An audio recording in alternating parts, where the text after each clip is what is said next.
nationalité française pour les Algériens, de nouvelles conditions dévoilées. La France impose aux ressortissants étrangers, notamment algériens, désireux d'acquérir la nationalité française une nouvelle modalité. En quoi consiste-t-elle? C'est la question à laquelle nous consacrons les lignes qui suivent. Sans tergiverser, évoquons le point essentiel de cette édition du vendredi 17 février 2023. Dans le cadre de l'amélioration continue de ses services publics, la France vient d'instaurer un nouveau dispositif pour l'acquisition de la nationalité française à l'intention des demandeurs du dit titre, dont les ressortissants algériens. Les concernés peuvent en effet dès maintenant déposer leur dossier en ligne. Il s'agit là de ce qu'a indiqué le ministère français de l'Intérieur. Depuis le 6 février 2023, les demandes d'accès à la nationalité française par décret doivent être effectuées par voie dématérialisée en ligne. C'est ce qu'a alors souligné le département de Gérald Darmanin. C'est donc désormais sur une plateforme numérique que la demande de naturalisation ou de réintégration dans la nationalité française se fait. France, Nathalie, nouveau service pour des procédures d'accès à la citoyenneté en quelques clics. L'espace Nathalie permet à tout usager d'effectuer depuis chez lui les formalités nécessaires aux demandes d'obtention de la citoyenneté française ou de réintégration dans la nationalité par décision de l'autorité publique. Il offre ainsi la possibilité au postulant de suivre l'avancement de son dossier en temps réel. Il peut en outre l'informer de la nécessité de fournir éventuellement de nouvelles pièces et transmettre les décisions. À travers le téléservice en question, le demandeur peut accomplir les recours administratifs contre les décisions défavorables prises à son encontre. Il est ici toujours question de ce qu'expliquent les autorités françaises. Nous proposons un accès direct à la plateforme Nathalie. Pour celles et ceux que ça intéresserait, cliquez sur ce lien. Et pour un maximum d'informations quant à cette nouvelle mesure, nous vous invitons à vous diriger au niveau de ce affaire Amira Bouraoui. Les gardes à vue se multiplient à Annaba. Encore des arrestations en lien avec l'affaire Amira Bouraoui. La liste des personnes mises en garde à vue ne cesse de s'allonger, depuis que la gynécologue et activiste politique ait pu quitter le territoire national en direction de la Tunisie, avant de s'envoler pour la France après avoir bénéficié de la protection du consulat de France à Tunis. Selon le Comité national pour la libération des détenus d'opinion, les services de sécurité ont également arrêté l'universitaire Raouf Farah, le 14 février dernier chez lui. Son père et sa mère ont été interpellés également puis relâchés, en confisquant leur téléphone. Le père a été convoqué de nouveau hier, le 16 février 2023, au niveau de la brigade de la gendarmerie d'Al-Attab, à Annaba, et mis en garde à vue, indique le CNLD. Les deux hommes rallongent la liste des personnes arrêtées jusqu'à présent.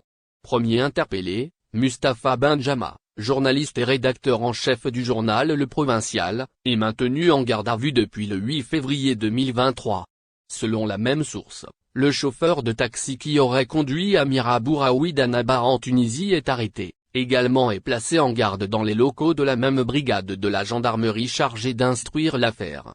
Arrêtés également, la maman d'Amira Bouraoui, Khadija Bouraoui, et son cousin, Yassine Bantaïb, sont toujours en garde à vue prolongée. L'affaire Amira Bouraoui brise l'entente entre la France, l'Algérie et la Tunisie.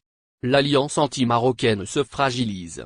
La nouvelle crise diplomatique algéro-française a donné naissance à une tension entre Alger et Tunis dont on peine à voiler.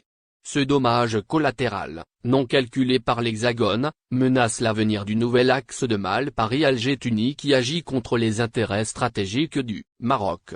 Pour une fois, la France est en crise ouverte avec ses deux principaux partenaires maghrébins, le Maroc et l'Algérie. Les postes d'ambassadeurs respectifs des deux pays à Paris sont vacants. Rabat a mis officiellement fin aux fonctions de Mohamed Ben Chaabou dans sa qualité d'ambassadeur du Royaume en France. Quoique publié dans le bulletin officiel le 2 février 2023, cette décision a été officiellement actée le 19 janvier 2023, jour de l'adoption de la résolution du Parlement européen, critiquant la liberté d'expression et des médias au Maroc. Lassane Adodad, président de la commission parlementaire mixte Maroc-Union européenne, UE, a nommément accusé l'eurodéputé Stéphane Sejourné, président du groupe RAN Europe depuis 2021, d'être l'artisan de la résolution votée par l'hémicycle européen. Près d'une semaine plus tard, mercredi 8 février précisément, La présidence algérienne a annoncé, dans un communiqué, que son ambassadeur à Paris, Saïd Moussi, a été rappelé à Alger pour consultation avec effet immédiat. Alger dit protester fermement contre l'exfiltration qualifiée de clandestine et d'illégale d'une ressortissante algérienne, Amira Bouraoui, vers la France. L'Algérie accuse la France d'avoir clandestinement exfiltré la militante franco-algérienne Amira Bouraoui, connue par ses positions critiques du pouvoir, de Tunis vers Lyon, le lundi 6 février. Dans une note officielle du ministère des Affaires étrangères, l'Algérie a protesté fermement contre l'exfiltration clandestine et illégale, par des personnels diplomatiques, consulaires et de sécurité, relevant de l'État français en Tunisie, d'une ressortissante algérienne dont la présence physique sur le territoire national est prescrite par la justice algérienne. La junte militaire algérienne qui est passée par la voie officielle pour exprimer sa nouvelle montée d'humeur évoque la violation de sa souveraineté nationale et rejette ce développement inadmissible qui cause un grand dommage aux relations algéro-françaises. La militante Amira Bouraoui, condamnée à 2 ans de prison en mai 2021 pour atteinte à la personne du président de la République sans mandat de dépôt, a été arrêtée en Tunisie le 3 février 2023 alors qu'elle cherchait à se rendre en France.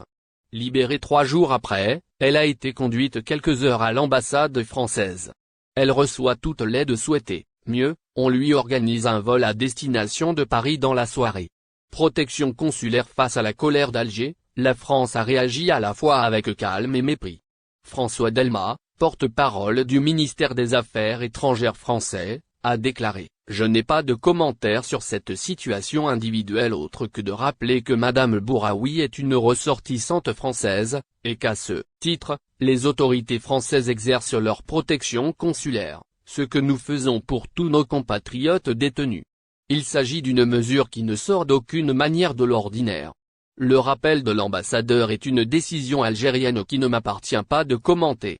Mais pour notre part, nous entendons continuer à travailler à l'approfondissement de notre relation bilatérale, dans l'esprit de la déclaration d'Alger, pour un partenariat renouvelé, adopté par le président de la République et le président Tebboune le 27 août dernier.